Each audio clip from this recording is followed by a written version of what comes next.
Ladies and gentlemen, welcome to China. From the imperial palaces of Beijing to the skyscrapers of Shanghai, experience the unique blend of past and future.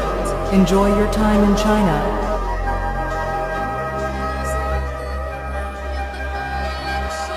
I can fix that.